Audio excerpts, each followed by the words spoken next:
clap here, guys. Yeah, I can't be queuing y'all for everything.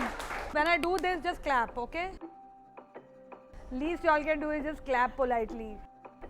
You've done so many things. You've also been an actress now. I don't know whether that was called acting, but yeah, sorry. I did do one movie, yes. Yeah, so you've done a movie, you've acted in front of the camera, choreography of course, direction, writing, you do all this. Plus you lead a really satisfied life as a mother of 3 children. It's not so satisfying sometimes. Okay. But yeah, yes. Okay, mother, it's a fulfilling wife, life. Fulfilling life, yeah, absolutely full and filling. Yes. I agree completely. So do you sometimes feel that your life is like a Bollywood film? If you all know anything about my childhood or from which background I've come, it would seem like a... Tell us about it. It would seem like a bad script because my father used to make action movies in the 50s and in the 60s, and he was immensely popular. He used to make movies with Dara Singh and Mumtaz, and they were those, you know, swashbuckling Robin Hood and Tarzan Comes to Bombay and all those kind of... they were called B-grade action movies, but they were great fun, let me tell you. I make them now and they're called A-grade class movies. So for Sajid and me, I mean, we've seen the best of Bollywood in the sense when till I was 5 years old, my father we were very rich, and we had a Impala and the parties, and you know, all the stars would come home. And then there was one film which my father made called Aisa Bhi Hota Hai, and he put all his money in it, and it tanked on the Friday morning. And it was literally a riches to rags story. And sometimes when you see movies, and that's really what happened to us, you know, like literally the gramophone from the house was being sold, and my mother's jewelry, literally over the years, there was everything gone. There was just a 500 square foot flat which remained, which he couldn't sell because it was on my mother's name. And from there to struggle, and my father unfortunately died literally without having worked for 15 years. He died. When he died, he had 30 rupees in his pocket. So, you know, when people tell me, oh, you've come from a filmy background and oh, you've had a privileged background, I really want to get up and give them one tight slap, because it was literally like we had 30 rupees and I had to run around and ask money for his funeral. So from there to then struggle and to then get into dancing, and I would say that destiny plays a very important role also, though you have to be prepared for it. So I was really into dancing and choreography and you know, self-taught, because there was absolutely no money to join the film institute or to join even a dance class. My regret is I've never learned any form of dance formally, which I think hinders me in some way. When I have to do a classical dance or something, right, I don't know it myself, so I have to get assistants who are probably trained in it better than me. Yeah. But luckily then I forced Mansoor Khan to keep me as an assistant, and I have to thank Sarojji because she didn't land up for the shoot of Jo Jeeta Wohi Sikandar. Literally didn't land up, and I think that's how it always happens. Someone doesn't turn up and there's always someone waiting in the wings. And I was given a chance to choreograph Jo Jeeta. Suddenly from the 4th assistant, I was made the choreographer of the film, and that, I think that is destiny. But then when it comes knocking on your door, you have to be prepared to. So I was fully ready. I was like, I can do this, I can do this, I want to choreograph, I can do it better than Sarojji. Though of course at that point I couldn't. But I did Jo Jeeta and I did Pehla Nasha, which had a fresh take to it in those days. It's been 21 years now and still it's a cult classic, and still I have to continue longer than this. No, it is a Bollywood script. Yeah, it's a bad Bollywood script, like you would say. Except that it was not a script, and if you had to write it, there would be probably things that you would say, "Aisa thodi hota hai," but it did happen. You know, I also remember you telling me that during this bad time that you all had, these bad years, your brother Sajid was very angry with the world. Yes. And he would actually take his keys and mark cars and stuff like that. I don't know, Sajid be comfortable with me saying this, yeah, but he was heading towards juvenile delinquency. He's 5 years younger than me, though he looks older than me. But he's 5 years younger, and he probably he never saw the good times. Yeah. He only saw the bad times. Yes. Sadly, all our cousins, whether it was Zoya, Farah, not sadly, but they were all from very well-to-do families. So all our cousins were the haves and we were the poor cousins. So the clothes used to be handed down to us, or couldn't afford a birthday party for me. So Farhan and me share a birthday. Yes. So whenever he would have a birthday party, there would be a cake. For you It too. was like a consolation ke iska bhi ek cake aayega, like that. So it sounds very tragic, but now we laugh about it. Yes, but Sajid went to Manikji Cooper, which was an affluent school which had all rich kids in it, whereas I went to good old St. Teresa's convent, which maybe there were students even poorer than me, or so I didn't feel as complex as he did. But yes, he would take a key and then he would just go slashing my uncle's Toyota, brand new Toyota car, saying that I don't have a car, so why should they have one? But for him to even come up I mean, where he's reached is absolutely commendable, because literally he could have been in jail or he could be doing this.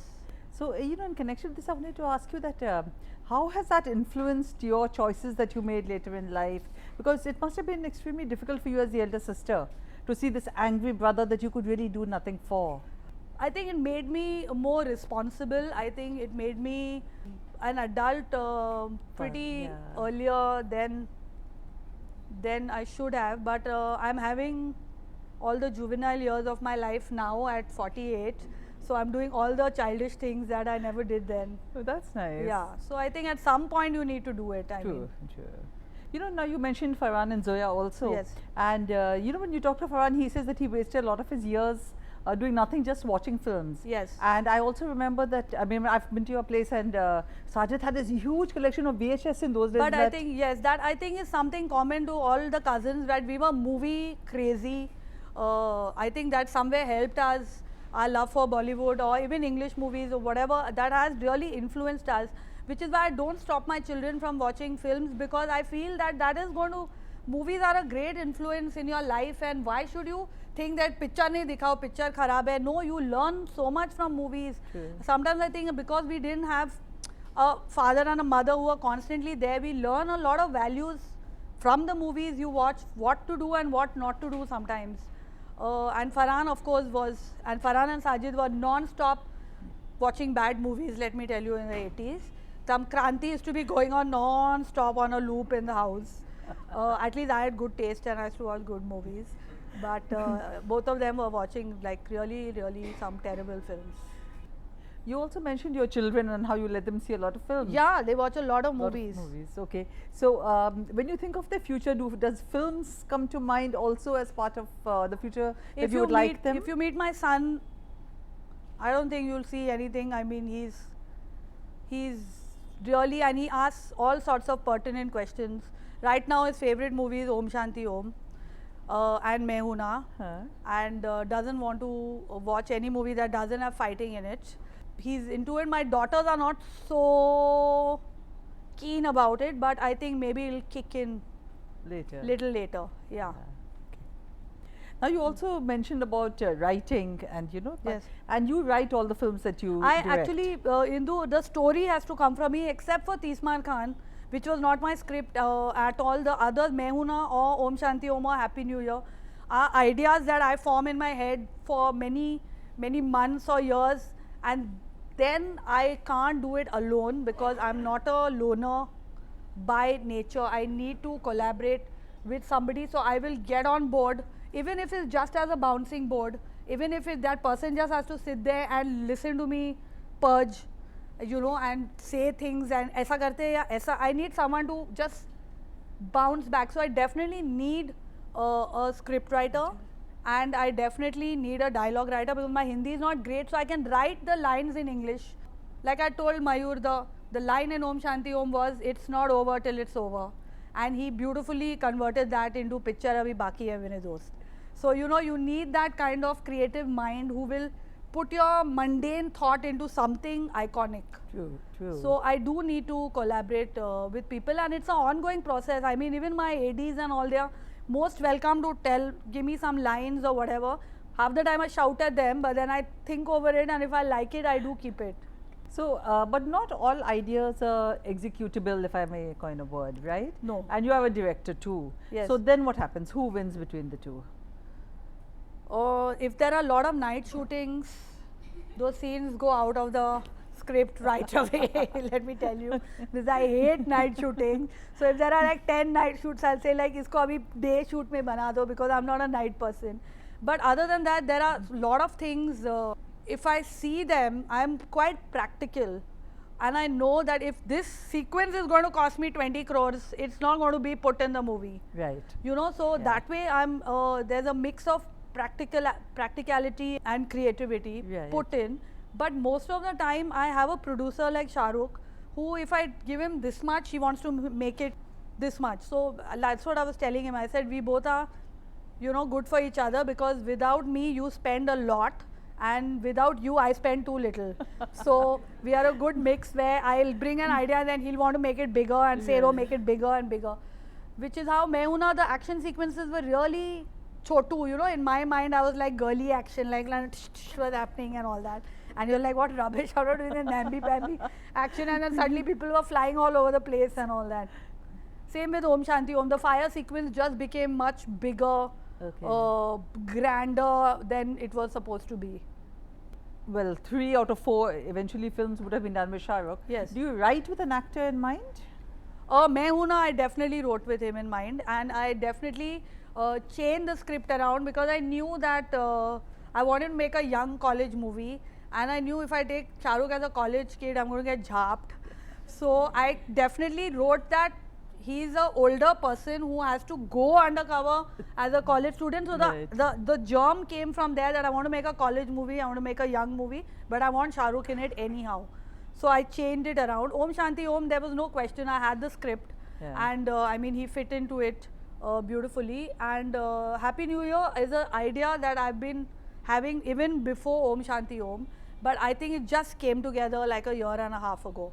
Because it was just 2 genres of filmmaking that was very complex to put into a script and make it cohesive and not completely ridiculous. Cinema in India is changing a lot. You know, you have a lot of these multiplex films, the new age cinema type of thing. But you are making your mainstream cinema. Yeah, but they'll be doing well in multiplexes also. Yes, I'm not denying that. I'm not denying that. I was just wondering that do you want to be a part of this changing? Do you have any ideas that could also be part of this changing scene that we are seeing in Indian cinema? Yeah, if you're asking me whether I want to make a niche small movie that is extremely boring and will get 4-star reviews and run in 2 multiplexes, right now, no. Right now, I want to make the biggest movie of Indian cinema. That is my goal right now with Happy New Year.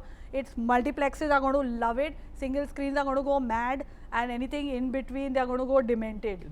So basically, that is the target audience, is pan. It was like exactly like Om Shanti Om, which was a pan-Asia. It also did well abroad. It got critical. I mean, Om Shanti Om particularly got good critical reviews. Yes. The foreign critics went crazy, and 6 years down the line, I'm still taking it for festivals to Tokyo and Melbourne, and you know, the world is still discovering it and loving it. Yeah. So the thing is that, but if I find in between a script that I feel is beautiful, and I'm going to finish it in 40 days, of course, why not? I don't think we should.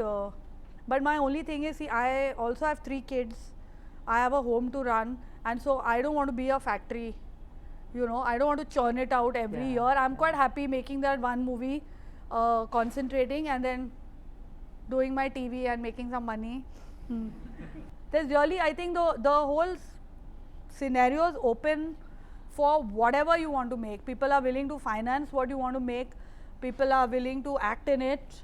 You know, all sorts of movies are being made. You have to just keep in mind that the budget of that film has to be viable for the number of people that are going to come and watch it.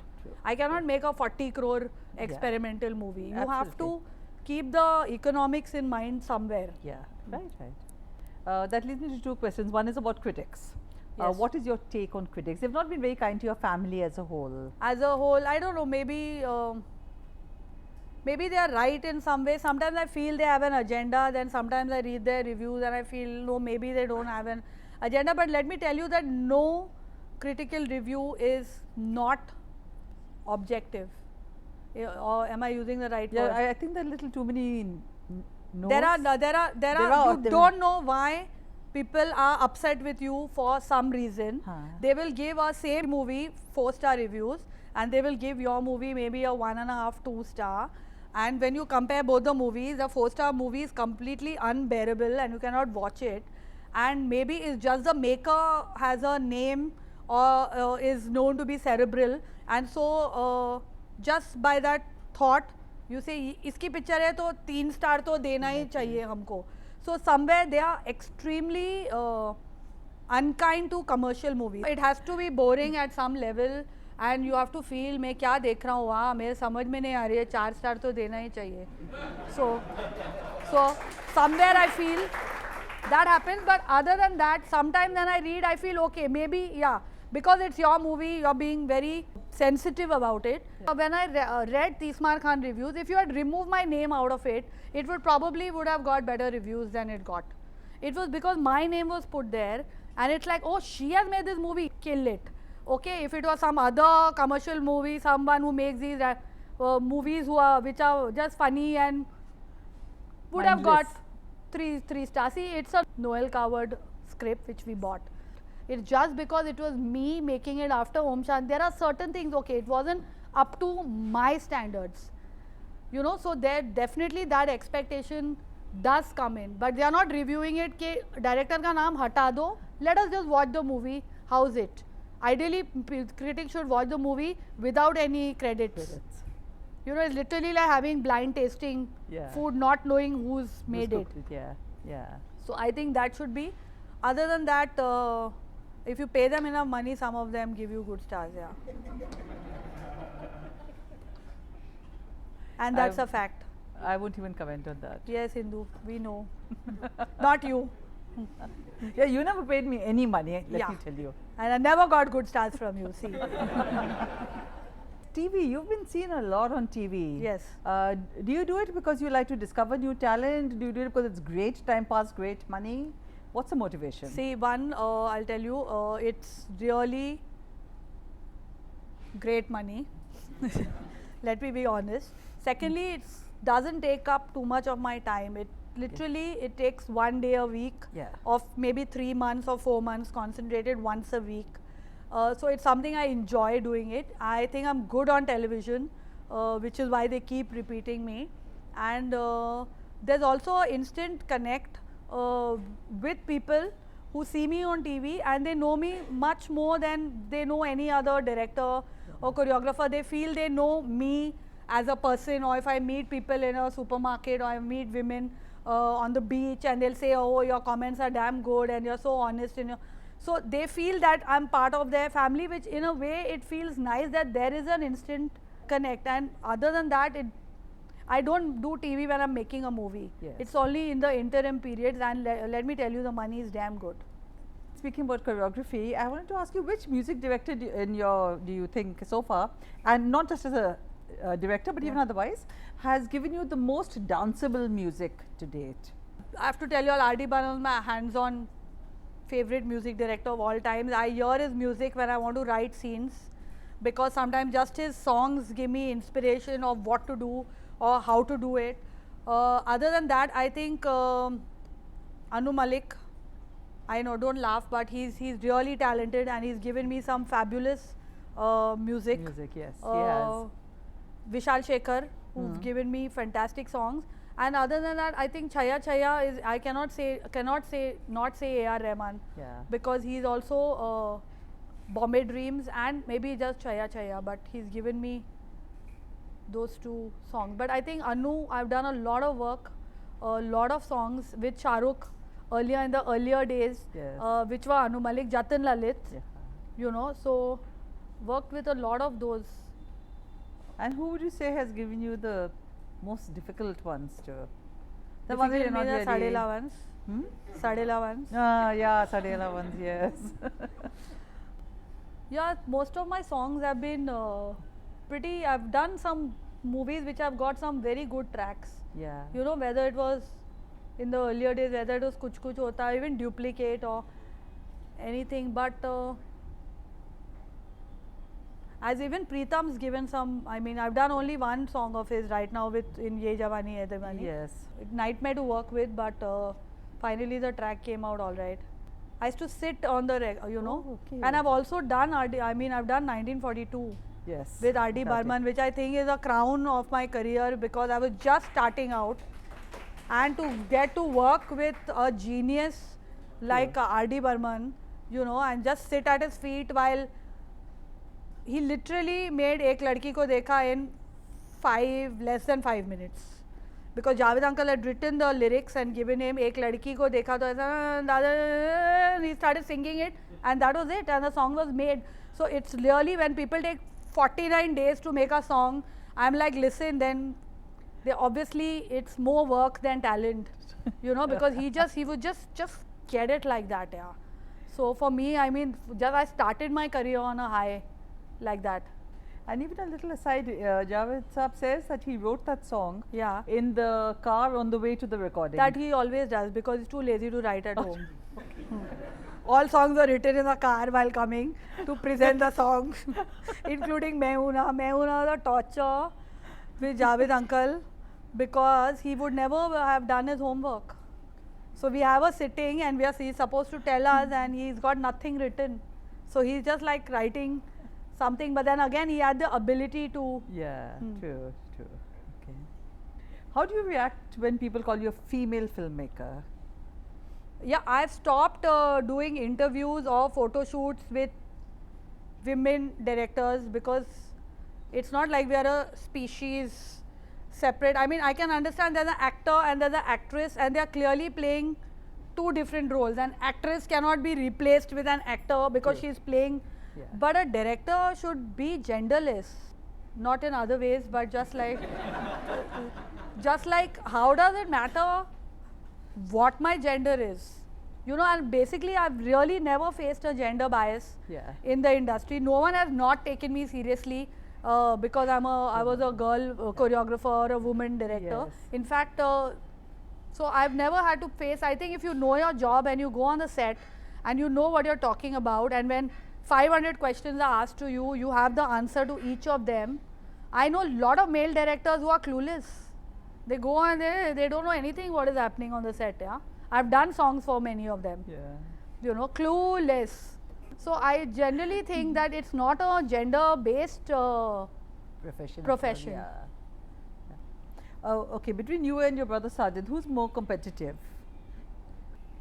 See, I'm very competitive. Not when it comes to my family, but I think generally as in our family we are all we've struggled and come up the hard way. So I think a certain level of ambition and wanting to do better, and it also comes when we play games at home. It's war.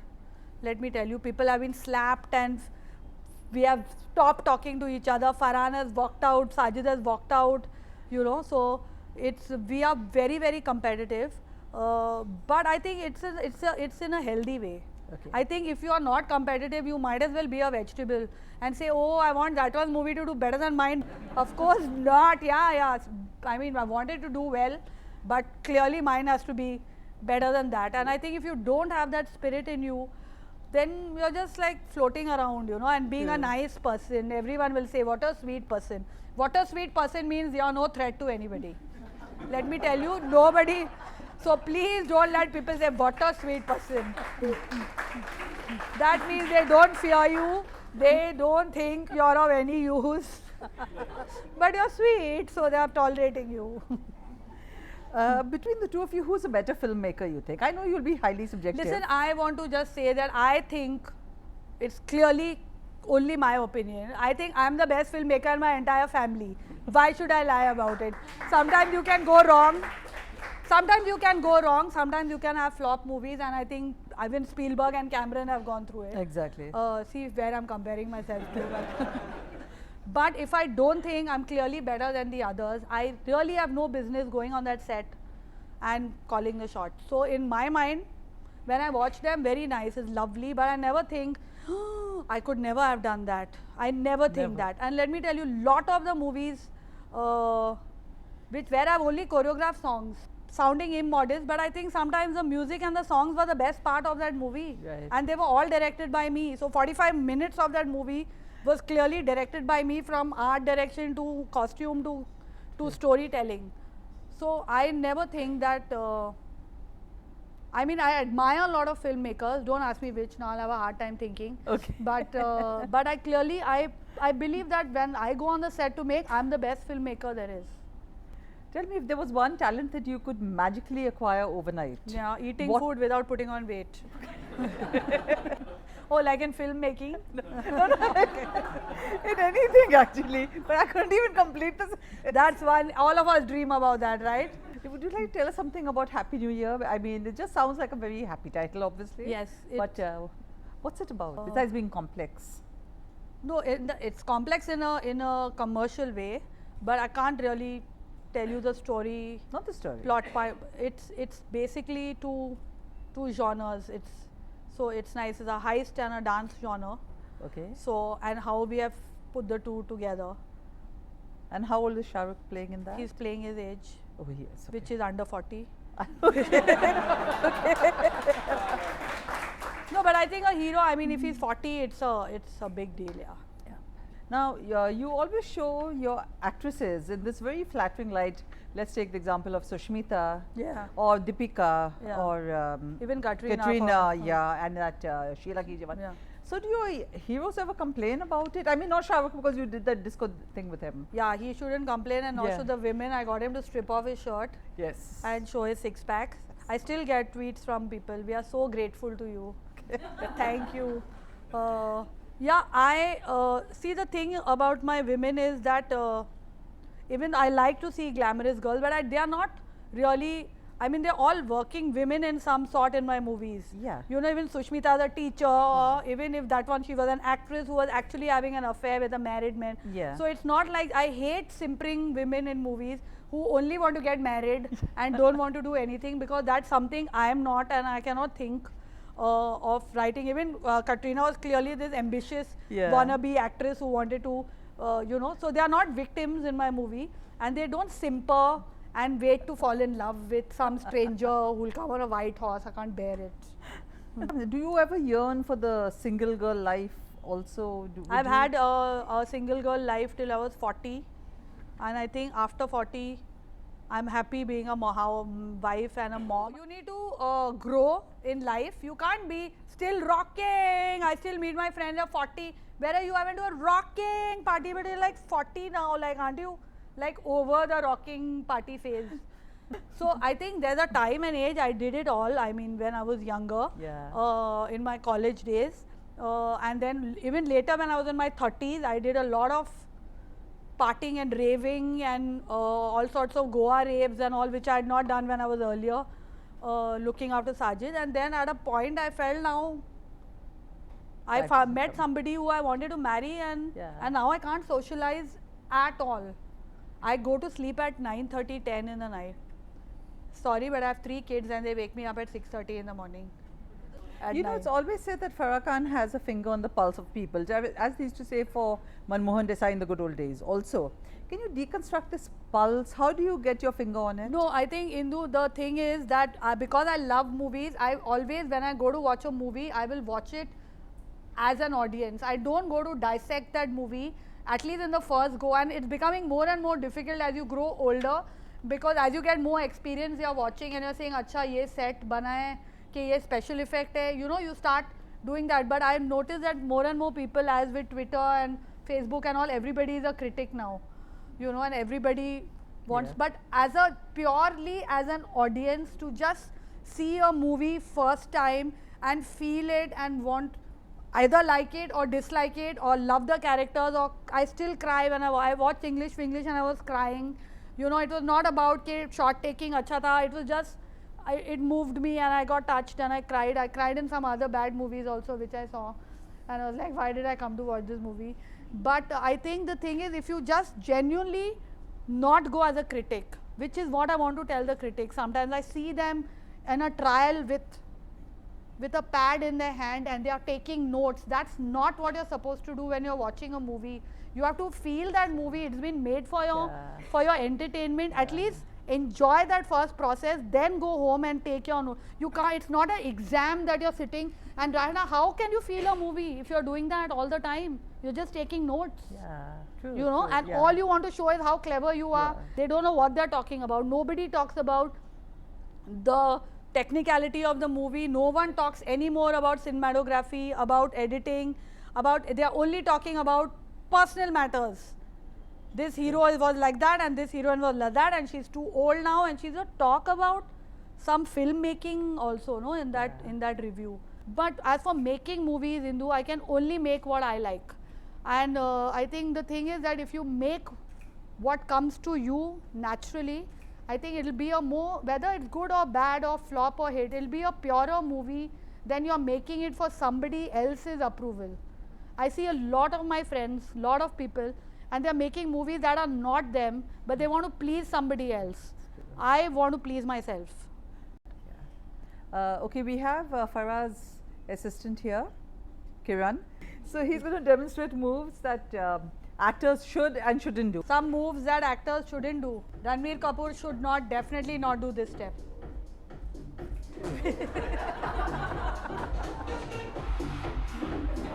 Okay, okay, Kira, don't get carried away.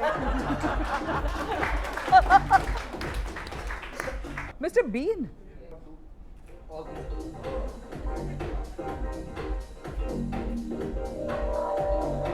Mr. Bean can do this step nicely.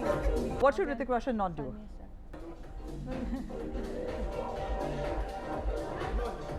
So first what he should do, Salman Khan. Which music they're putting?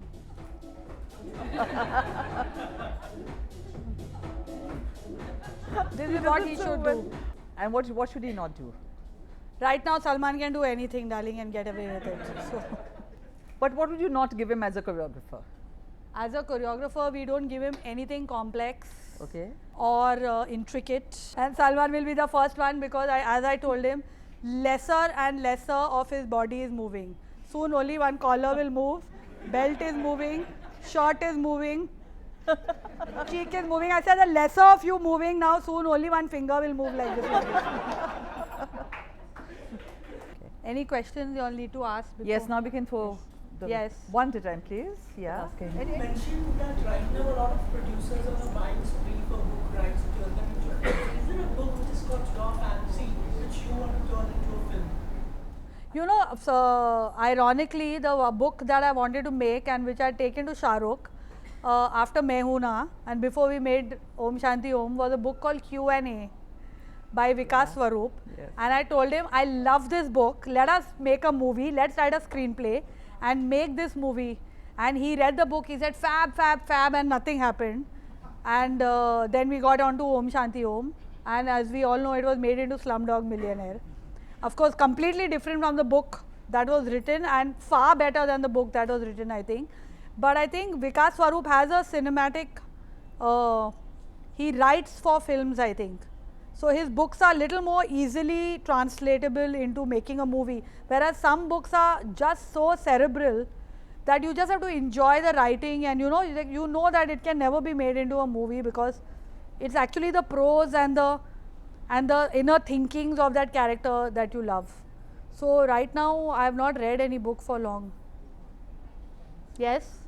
Can you tell me of a song which took you the longest to crack, like a really tough nut to crack, and you thought that it took you like days? Yeah, I'll tell you this very easily. It was the Om Shanti Om song, which was the item song with the 31 actors in it, because I agonized for days over it because every day 2 new actors were being added to it and someone else was dropping out of it, and literally it looks like ha ha hoo hoo, people came and danced, but really to make a structure as to who will start it, what should be the middle point, who will come in the middle, and what should be the high point of this song should clearly be Salman, Shah Rukh, Saif, Sanjay Dutt together. Of course, I wanted Amir for it and I begged and pleaded with him to come for 1 hour and give that shot because I thought it would be the only time in history when you will see the 3 Khans together. but I got a 5-hour lecture as to why he couldn't come.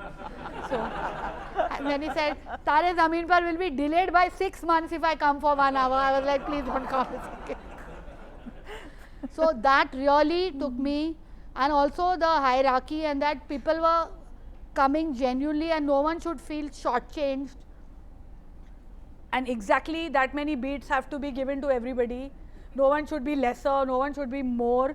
And then also that some people, Govinda came a full 48 hours late. So I was like, I don't know what to shoot that day. Fardeen didn't come only. And one person who Shah Rukh was supposed to get, every day he told me, I'm getting him, I'm getting him, I'm getting him, with Dilip Saab. The one person he was supposed to get. Didn't come. But he didn't get him only. First we had to get him on the set first.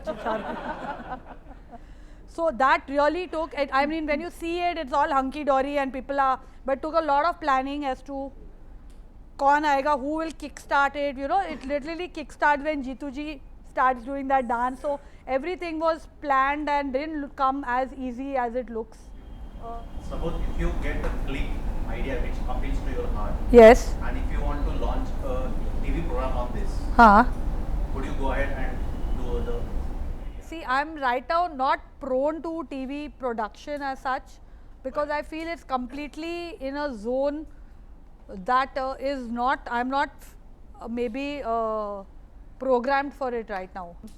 It needs a completely different setup, and I'm not in that sense, maybe it doesn't excite me to do a TV program.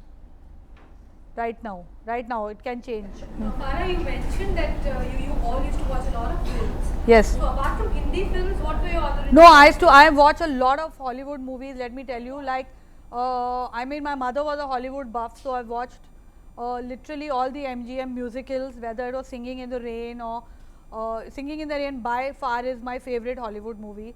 And a lot of influence in Om Shanti Om, particularly the premiere sequences and you know all the movie references. In my childhood, I think every movie that was released, there was no video and DVD at that time. So we used to go to Sterling and Metro and all and watch from Poseidon Adventure, Towering Inferno, Saturday Night Fever, to you know almost all the English movies of the 70s and 80s I've seen. And then later on, of course, on DVD. As a Yes. filmmaker, have you ever thought that you could have redone a scene in your current movie, like you could have shot it differently? Oh, lots of times. Not regrets, but every time I watch a movie, I sometimes like Om Shanti Om, even though it's so fast paced, sometimes I feel that I should have had little more therao in the parts, because I was on such a trip, audience should not get bored, that every time there was an emotional scene, but after that I would put a, you know, a comedy scene or a, the first time when Shah Rukh realizes that when he goes back to the burnt studio and he sees, I wish I'd lingered a little longer on that and then immediately went into the Filmfare sequence, which was fab, because I myself get so frightened of getting bored that I feel the audience is also getting bored, and so I don't let that little, like in the end I feel I should have had a funeral scene or something where Deepika's body has been found from under the chandelier and now they've done her last rites. The movie was already 2 hours 40 minutes long. They're like, Deepika ko wahi rehne do, dalo abhi title song. So when I watch that, I feel as a filmmaker maybe I should have little more therao, but I'm so scared of boring the audience that I don't do it.